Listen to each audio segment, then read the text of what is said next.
I wanted to build a guitar completely from scratch. The body, neck, paint, frets, electronics, all of it.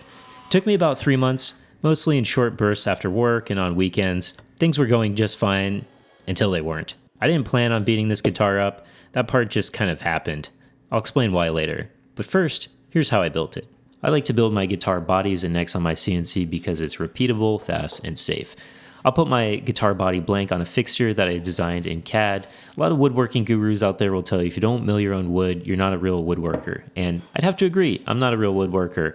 I just build guitars in my garage. So I like to buy the body blanks online. They're nice and cheap and easy to come by. It works for me. Then I'll do the blue painter's tape trick. So I put some blue painter's tape on the part, on the fixture, and some CA glue in between. This really creates a nice bond that doesn't move around when you're milling it, but it comes up really nice and easy because blue painter's tape just peels right off when you pull up the part. Then I take a 1/4 inch downcut end mill, and I'm going to index the CNC to the corner of the flip fixture. I set the corner as the origin of my machining toolpath in my CAD software. This just tells the machine where to start cutting. And so I'll set the X and Y axis offset by half the bit, and then set the Z axis to the top of that fixture. My first operation is a boring operation. It cuts out the pin locations where I'll insert those dowel pins when I flip the part over. Then I'm hogging out some material with a 3D pass. It's a 3D step down pass just to get rid of the material for the belly carve. And I'll run over it again with a 3D parallel pass and a ball end mill to smooth it out. Here are those dowel pins, and you can see me flipping the part over. Again, this is just so I don't have to re-index the machine when I flip the part. It makes it more accurate.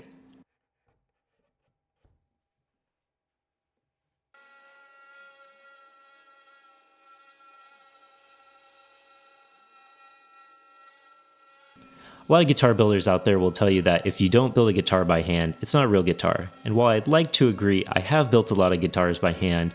The process is generally the same, but instead of a machine, the CNC that you use to cut out the body, you use a router and you use templates. It's a lot more dangerous, creates a lot more dust, and I like to keep my fingers, so I don't need to put my fingers anywhere near the spinning parts on the CNC.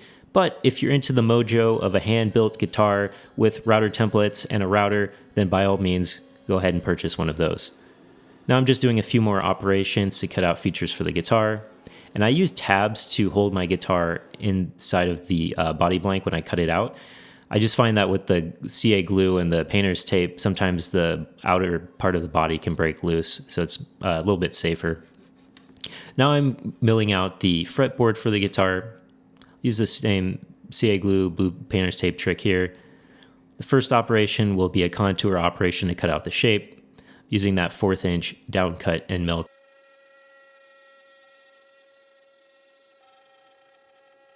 Then I'll cut out the inlays, I'll do the frets, I'll put a radius on the fretboard as well with a ball end mill. This one takes a long time, so I sped it up here, but I'll do 2 passes on that. For the neck, I'm using what's called roasted flame maple.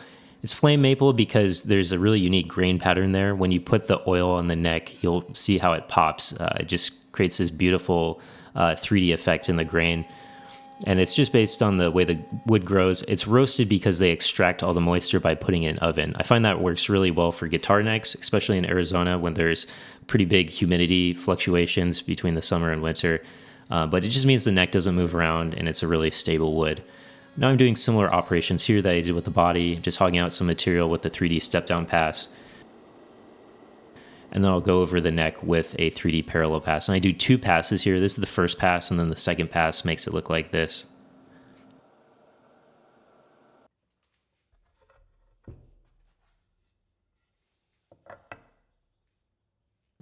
The next step will be gluing the fretboard onto the neck. So first thing I do is just check the fit of the truss rod. Sometimes you get a little bit of fuzzies on the inside of that channel when I mill it. So I'll just clean them up with a chisel if they're anything like that. And then next thing I'll do is take it to the router table and clean up the tabs. I found that it's easier to clean up the tabs when you have a flat surface to work on versus after you attach the fretboard. It has a rounded radius, so it's a lot harder to, and more dangerous actually to mill.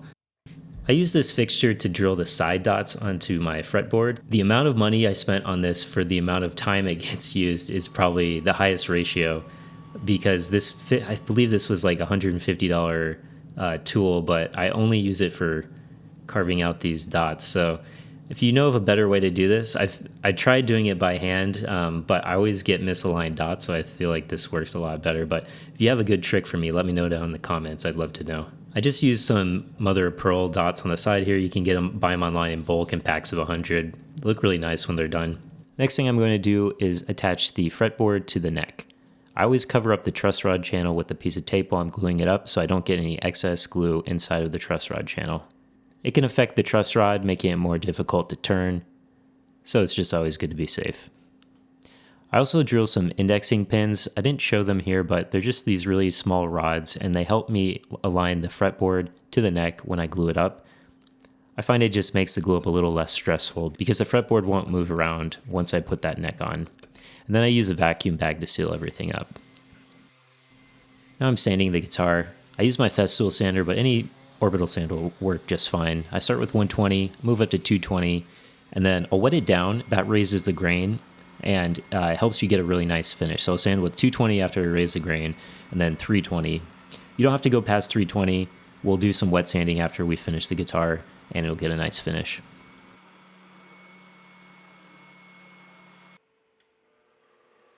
Putting a round over on the guitar here. I think this is like a 7/16 round over. Yeah, just put that on there, and then I will install the inlays. And you want to make sure that when you CNC mill the fretboard, the holes for the inlays are slightly bigger because you will not get them in if they're too small. I've ruined a few fretboards a few times before because I tried to mill the part a little too small, and then it was impossible to get that inlay in there. So just a quick tip, and then I'll sand the radius down just to get rid of any machining marks.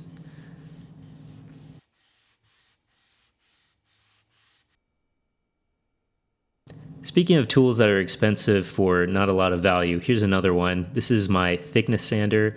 This was a really expensive tool. It was a few $100, and all I use it for is sanding the thickness of the headstock, as you can see here. That's all I use it for. I'm sure it has other uses too, but I just don't use it for anything else. The next step will be painting the guitar, and I'm always very cautious when I paint guitars because the paint that I use is called nitrocellulose. It has a lot of VOCs in it. You don't want it on your skin. You don't want to breathe it in. So I always get dressed up in my full Breaking Bad outfit with the bodysuit and the respirator. But first thing I'll do here is just put a coat of sanding sealer on the guitar. This will just fill any little micro pores in the wood. Although this wood is called swamp ash, and a lot of the guitar purists out there will tell you, oh, you should have pore filled that swamp ash. Pore filling is basically just filling in the pores in the grain so that they don't show through the paint. I thought it would look pretty cool if the grain showed through the paint, so I decided not to pore fill it. Let me know if that was a bad choice down in the comments.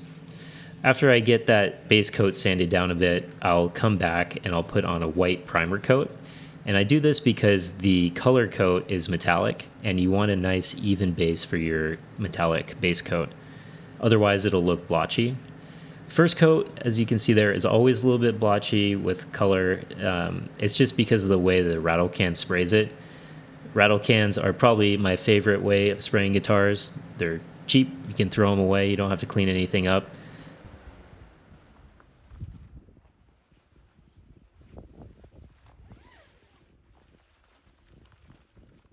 While that's drying, I'll just drill some holes in the back of my neck for where it will bolt onto the guitar. And then the next step will be reaming out the holes for the tuners. So the tuners have some bushings, which the diameter of those bushings is larger than the diameter of the holes that I cut. So I just ream them out so they're a little larger, and I can press those bushings in later. Then I'll go over to my fret radiusing jig, and I'll just pass it through here. This fretboard is a 9.5 inch radius. So I just need to make sure that that's 9.5. And then this fretboard is a little bit harder to press the frets in than a typical fretboard because the edges of the frets will be hidden. If you notice there, I didn't machine the fret slot to go the entire width of the fretboard. There's a little bit of a edge on that. And so the reason why I do that is so you don't see the side of the tang when I press the fret in. So I basically just clip the sides off, file it down, and then press it in. I use an arbor press. Found this online. It was pretty cheap, like 50 bucks or something like that. Works just fine. You can get more expensive ones, but they all do the same thing.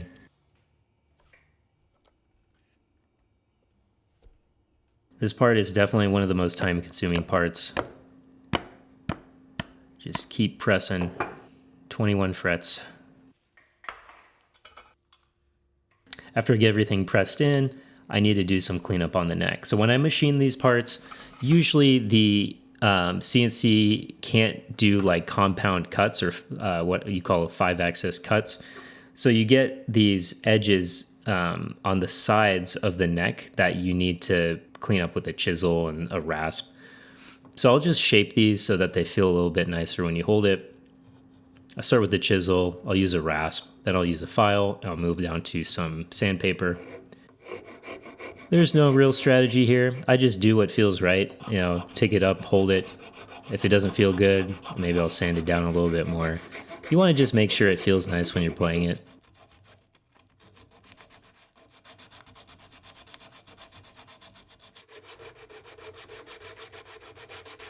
And then I'll end up taking it to the drum sander, just clean up a little bit more. And this is a lot faster than doing it by hand, but I find that the handwork just makes it feel a little bit better. Next, I need to clean up the machining lines. So I'll take some sandpaper starting at 120 and moving all the way up to 800 grit. And I will just basically run the sandpaper across the entire neck, and I'll just keep doing it until I get through all the grits. I like to use the orbital sander on the headstock and also the base. Is that what this is called? The base of the guitar. And it's just a lot faster and it keeps it nice and flat, so I don't have to worry about, you know, potentially putting in a curve on those flat parts. This is probably my favorite part, but also can be the most frustrating part. It's where I finish the neck. And the reason why it can be frustrating is because if you have a scratch that you didn't sand out in an earlier step, you have to stand off all of the finish and start over. But if you get it right the first time, which is a rare occurrence, it can come out like this. And this is really where that grain starts to pop and it looks beautiful. Of the parts building a guitar that I don't like, this probably has to be the top one, and it's sanding out all of the orange peel that I get when I clear coat the guitar. So when you spray clear coat, you get this texture on the finish called orange peel, and you have to sand it out. So I'll sand it out with some 800 grit. And this is definitely my least favorite part, and here's the reason why, is because you can sand through the finish like this. This is actually where I decided that I wanted to relic the guitar. What you can do is you can respray it, but with the metallic colors, it's much more difficult than the solid colors. So at this point, I was so far along, I was like, you know what, screw it. I'm just gonna relic this guitar. I think it'll look cool because it has some open grain finish. So that's what I ended up doing. I'm installing the thimbles for the bridge here and just pulling off some of the tape and the fixture that I used to hold the guitar while I was spraying it. The guitar building industry, we call beating up the guitar or aging the guitar relicing it. And I think it's the only part of the guitar building process where screwing it up might actually raise the resale value of it. Right here, I'm just hitting the guitar with some cold compressed air, and this is what checks the lacquer. I'll put an image of it on the screen here, but basically just creates these lines in the lacquer, which makes it look old. When you take a guitar and with some nitro lacquer on it and you put it in a cold place, it'll crack the finish, so that's what this is doing. But going back to my analogy, the people that do love it are willing to pay a lot of money for it. So see, all the really high-end guitars have a relic finish.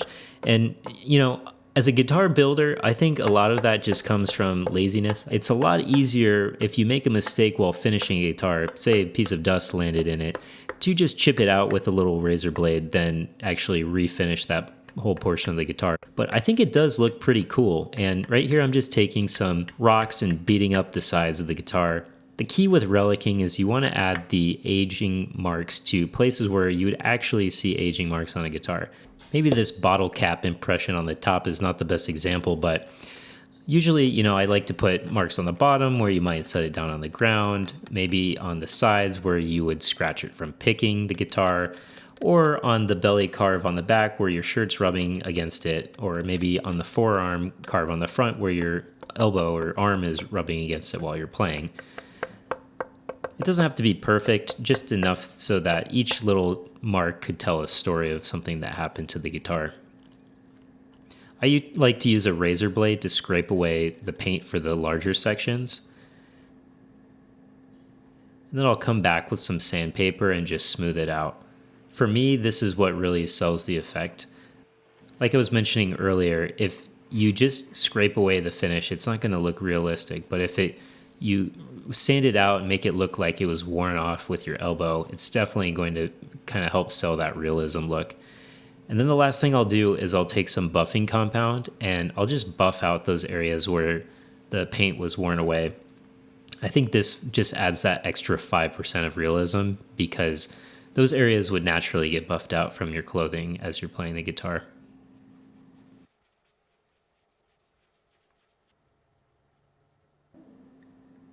Now I'm just starting to install some of the hardware. These are some Relic strap buttons. And I use the Relic'd hardware when I do a Relic on the guitar because it just makes everything a little bit more cohesive and sells the effect. And now I'm going back to the neck. So if you ever look at the frets on a neck, you'll notice that the edges of the frets are actually beveled inwards.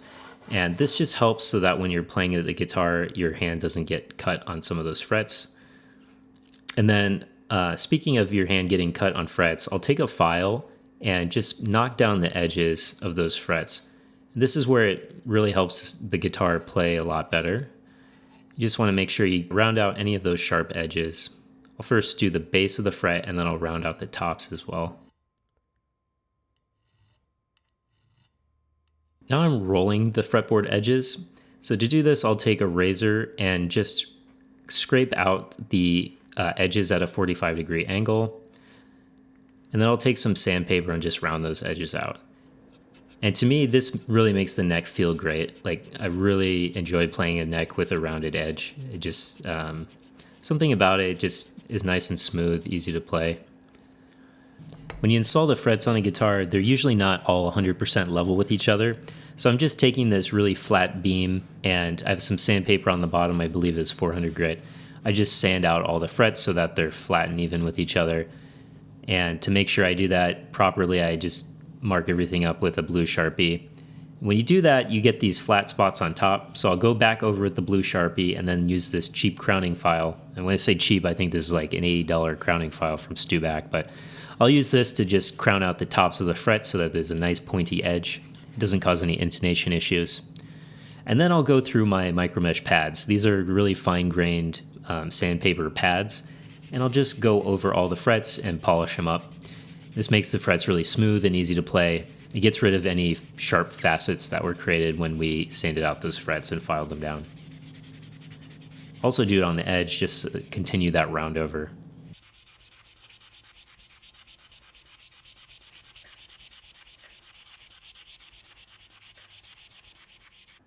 Now we start the assembly process. Bring it over to my drill press. I just use a drill press to press in some bushings that we'll use to hold the tuners in place. I use vintage tuners. Really like vintage tuners because they're just really easy to string up.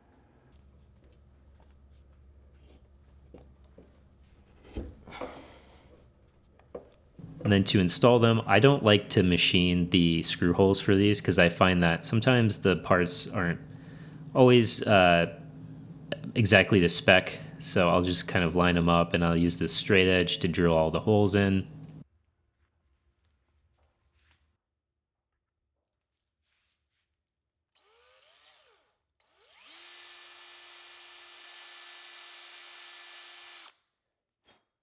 I just screw them in. I usually start in the middle screw and work my way outwards. Usually gets me the best results.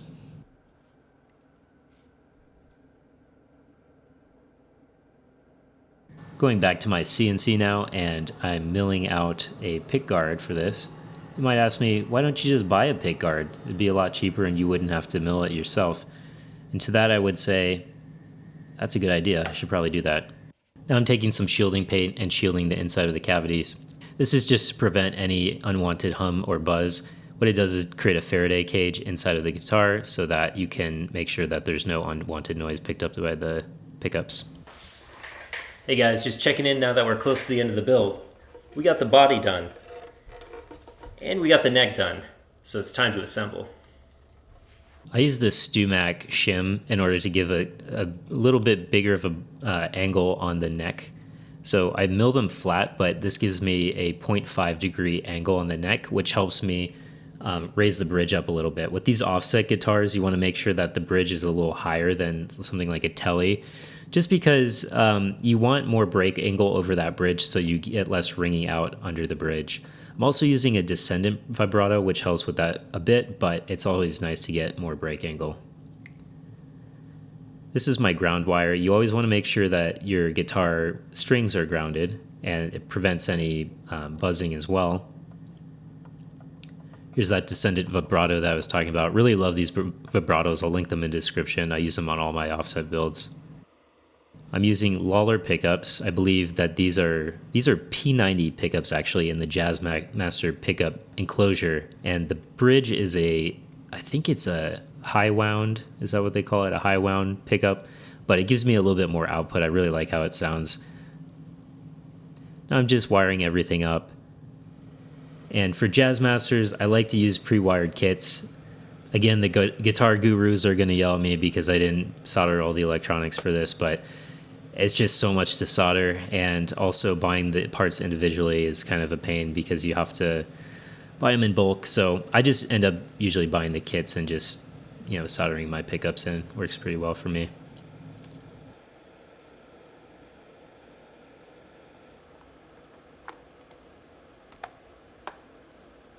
Attaching the pickguard is definitely the most satisfying part of the assembly process, is when you go from looking incomplete to a real guitar.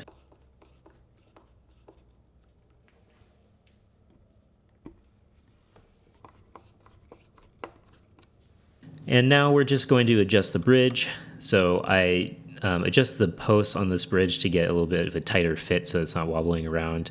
And I'll adjust the height of the bridge so that it's roughly a little bit higher than the bridge pickup. Now I'm installing the nut. I like to use tusk nuts, and what's nice about tusk nuts is they're also pre-manufactured for you, so you don't have to cut them out. It's a real pain to cut out a bone nut. I don't like doing it, but I also like the sound of the tusk nuts. They're a lot brighter than a bone nut would be, and I really enjoy that. It also, I feel like it just rings out a lot better, and they're self-lubricating, so they're really good with the vibratos. Now I string this up before I glue in the nut. I typically use 10 gauge strings. Sometimes I'll use 11s for offsets, but I've been really liking 10 gauge recently, so that's why I chose to use on this one.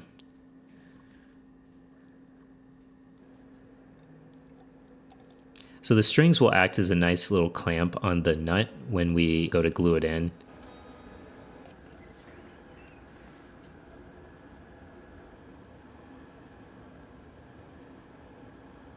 I'll just add a little bit of wood glue on this. I actually probably added a little bit too much. You don't need a lot, just enough to hold it in. If you ever have to replace it, if you CA glue it in, it's a real pain in the butt to get out, so I always recommend using wood glue. I'm just tensioning those strings to hold the nut in place, and we'll let it dry overnight.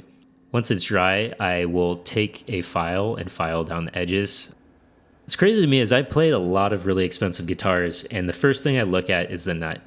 There's a lot of guitars out there that for some reason they just don't take the time to file down the nut so that it's perfectly flush with the side of the neck, which is just crazy to me. It's such an easy process, and it just makes it feel so much better. Yeah, it's usually what I do is I take a file and then some sandpaper, and I'll go over it again with some True Oil to make it just all flow together. Now we begin the setup process, and I use this very inexpensive gauge from StewMac to check the height of the strings. And you should always make sure that it goes from 1.65 millimeters on the low E string to 1.15 millimeters on the high E string to get the best action and playability. These pre-cut nuts, the nut slots are usually a little bit higher than they should be, so I'll go through with some nut slot files and just file them down a little bit. Now I'm adjusting the truss rod, and it had a little bit too much relief, so I'm just knocking that out by turning counterclockwise. Then I'll install the string tree. Like the nut, this is also a tusk string tree. and I'll install the classic Julia logo here. I get these from a guy on Etsy. I might end up switching and make this a inlaid logo instead, but I like the metal ones for now. It gives it kind of a cool look.